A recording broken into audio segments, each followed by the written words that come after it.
కాకినాడ జిల్లా జగ్గంపేట సత్యవేణిపేటకు చెందిన వైఎస్ఆర్ కాంగ్రెస్ పార్టీకి చెందిన మోనుకుర్తి రాజుతో సహా సుమారు 100 కుటుంబాలు రాష్ట్ర టీడీపీ కార్యదర్శి ఎస్వీఎస్ అప్పలరాజు ఆధ్వర్యంలో తెలుగుదేశం పార్టీ తీర్థం పుచ్చుకున్నారు. వీరికి రాష్ట్ర తెలుగుదేశం పార్టీ ఉపాధ్యక్షులు జ్యోతుల నెహ్రూ పార్టీ కండువాలతో సాదర స్వాగతం పలికారు. ఈ సందర్భంగా జ్యోతుల నెహ్రూ మాట్లాడుతూ, మీ అందరి ఆశీస్సులతో నన్ను గెలిపిస్తే 4 ప్రధాన అంశాలతో నియోజకవర్గాన్ని అభివృద్ధి చేయడానికి ప్రణాళికలు సిద్ధం చేసుకున్నానని తెలిపారు. జగన్మోహన్ రెడ్డిని ఇంటికి పంపి చంద్రబాబుని ముఖ్యమంత్రిగా చూడాలని ప్రజలు డిసైడ్ అయిపోయారని అన్నారు. ఈ కార్యక్రమంలో మారిశెట్టి భద్రం, జీను మణిబాబు, కొత్తకొండ బాబు తదితరులు పాల్గొన్నారు.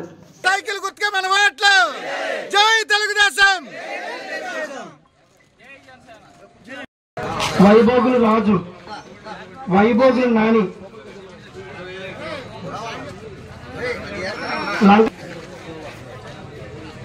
వైభోగులు బాబ్జీ బొబ్లీ,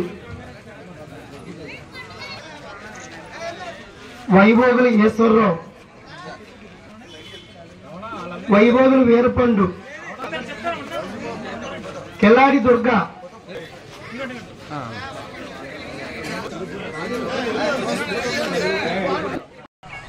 సంవత్సరానికి 15,000 రూపాయలు ఇస్తాను.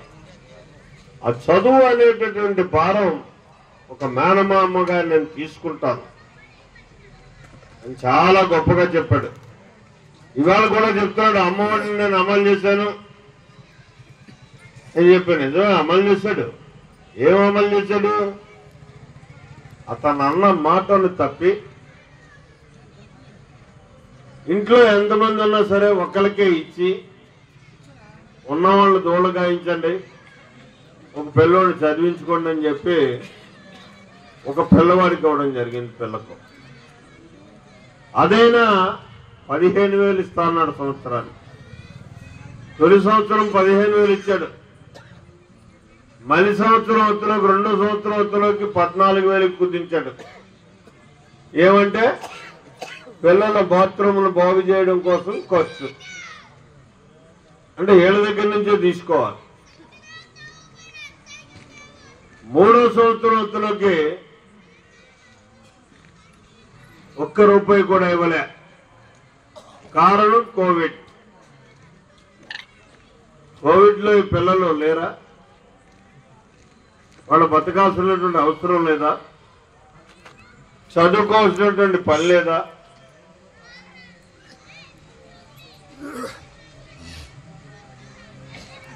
అది అయిపోయింది.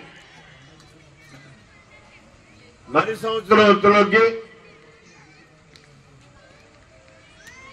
13,000 వేసింది ఈ సంవత్సరం, లాస్ట్ ఇయర్.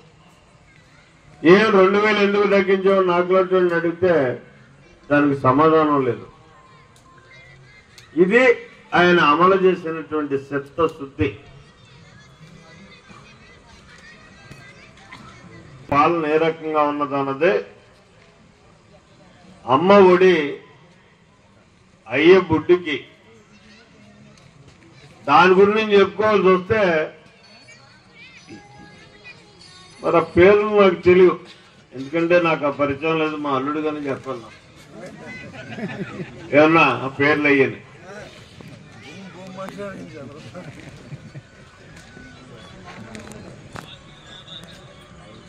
నిజంగా